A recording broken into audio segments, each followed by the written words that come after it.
Bismillah,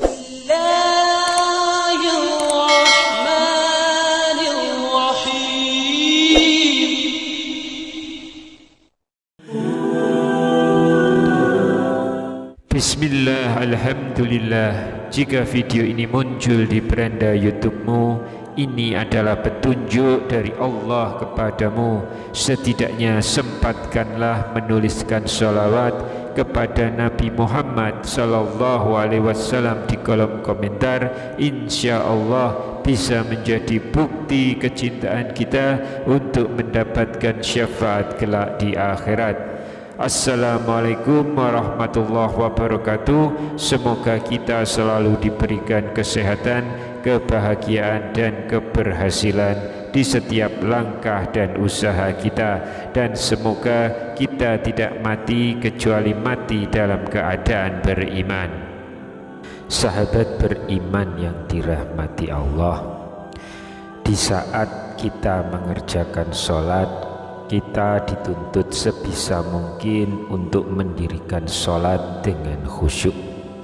Sebab dengan khusyuk itu maka amal ibadah kita akan diterima oleh Allah Subhanahu wa ta'ala dan dihapuskannya dosa-dosa kita, sehingga sholat yang kita kerjakan akan mampu menjaga perilaku kita dari kemungkaran dan juga kefasikan.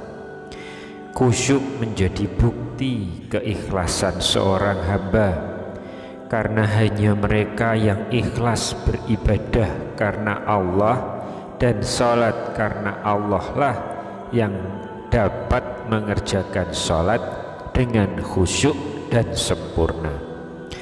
Tanpa adanya keikhlasan, maka seseorang hanya melakukan bentuk keikhlasan palsu atau kekhusyukan dusta. Dan berikut ini adalah 6 golongan orang yang sholatnya tidak khusyuk, karena mereka ini senantiasa sholat bersama dengan setan. Siapa sajakah orang-orang yang masuk golongan tersebut? Semoga kita tidak termasuk di dalamnya. Amin ya rabbal alamin. Silakan tonton video ini hingga selesai supaya semua informasi yang kami sampaikan bisa diterima secara lengkap, supaya tidak gagal paham insya Allah. Sahabat yang dirahmati Allah, golongan pertama dari orang yang sholatnya tidak khusyuk adalah orang yang tidak fokus pada sholatnya. Tidak fokus saat melaksanakan sholat menjadi salah satu tanda bahwa setan sedang bersama dirinya. Kondisi tidak fokus ini bisa saja disebabkan hal-hal yang dapat mencuri perhatian ketika sholat. Misalnya suara HP yang berdering, memikirkan baju jemuran yang belum diangkat karena gerimis, dan masih banyak lagi.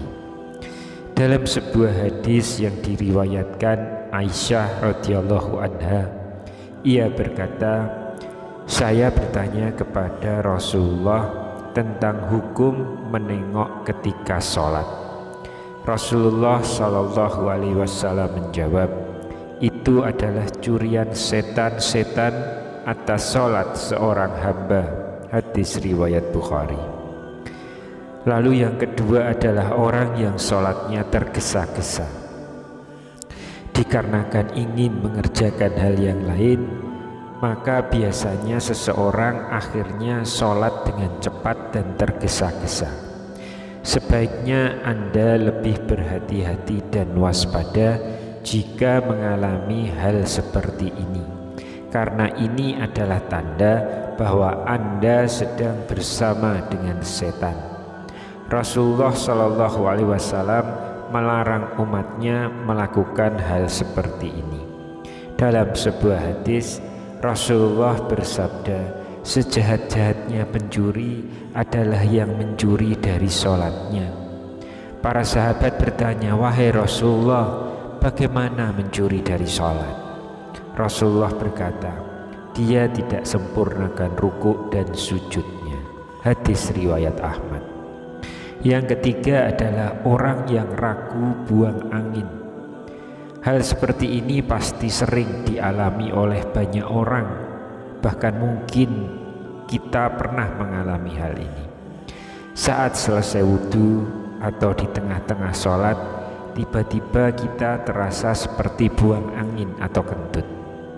Ternyata perasaan ragu buang angin atau tidak ini adalah sebuah gangguan yang setan tiupkan untuk mengacaukan sholat seseorang. Rasulullah Shallallahu Alaihi Wasallam bersabda, jika salah seorang di antara kalian merasakan hal itu, maka janganlah membatalkan sholatnya hingga ia mendengar suaranya atau mencium baunya tanpa ragu. Hadis riwayat Ahmad.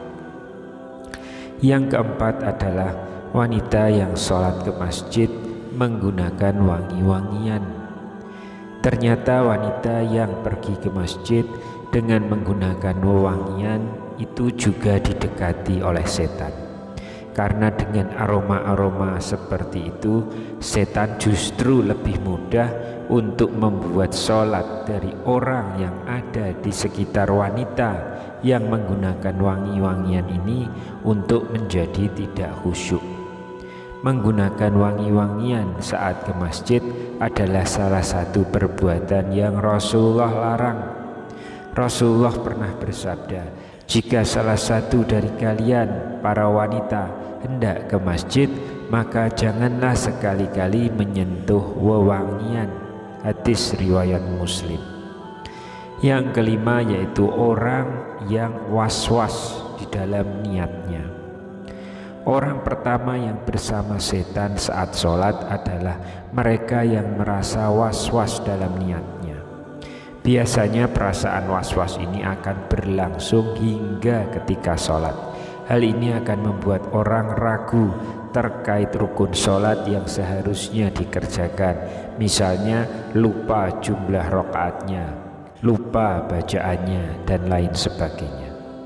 Jika mengalami hal seperti ini, maka kita seharusnya waspada, karena sebenarnya kita tengah bersama dengan setan yang menggoda. Setan menghembuskan was-was dan syubhat dalam diri manusia. Hal ini sudah dilakukan sejak awal permusuhan setan dengan Allah, yaitu ketika setan menggoda Nabi Adam dan Siti Hawa untuk memakan buah khuldi. Allah telah berfirman, "Fawaswasa ilaihi syaitan, qala ya Adamu hal adulluka ala syajaratil khuldi wa mulki la yabla." Yang artinya, maka setan membisikkan pikiran jahat kepadanya. Ia berkata, "Wahai Adam, maukah aku tunjukkan kepadamu pohon khuldi atau keabadian dan kerajaan yang tidak akan binasa." Quran Surat At-Taha ayat 120. Yang keenam adalah orang yang ingat semua hal ketika sholat. Di antara kita pasti sering mengalami hal ini. Saat sedang khusyuk sholat, tiba-tiba teringat hal-hal yang bermacam-macam. Ternyata setan tidak akan membiarkan manusia sholat dengan khusyuk. Mereka akan terus mengganggu ibadah manusia dengan menghadirkan banyak pikiran-pikiran di kepala kita. Ada sebuah kisah pada saat Imam Hanafi masih hidup. Ada seseorang yang datang kepadanya karena orang ini lupa meletakkan suatu barang miliknya. Kemudian Imam Hanafi menyuruh orang ini untuk sholat dengan khusyuk sepanjang malam dan berdoa kepada Allah agar barang yang hilang tersebut dapat ditemukan. Kemudian saat menjalankan perintah tersebut, ternyata baru setengah malam saja orang yang kehilangan barang ini langsung bisa mengingat lagi di mana ia meletakkan barangnya. Kemudian esok harinya ia lalu bertanya kepada sang imam, mengapa hal ini bisa terjadi? Sang imam kemudian menjawab bahwa setan tidak akan senang apabila seorang hamba khusyuk dalam sholatnya, sehingga setan akan membuatnya mengingat semua apa yang ia lupakan saat sholat. Sahabat-sahabat yang dirahmati Allah, setelah kita tahu tentang hal ini, maka sudah saatnya kita memperbaiki diri dalam melakukan sholat, karena di akhirat kelak amalan yang paling dulu dihisab adalah sholat kita. Jika sholat kita baik, insya Allah maka yang lainnya juga akan baik. Wallahu alam bisawab. Subhanakallahumma wa bihamdika asyhadu alla ilaha illa anta astaghfiruka wa atubu ilaik. Demikian yang bisa saya bagikan di kesempatan kali ini. Semoga pembahasan ini dapat memberikan manfaat untuk kita semua. Amin ya rabbal alamin.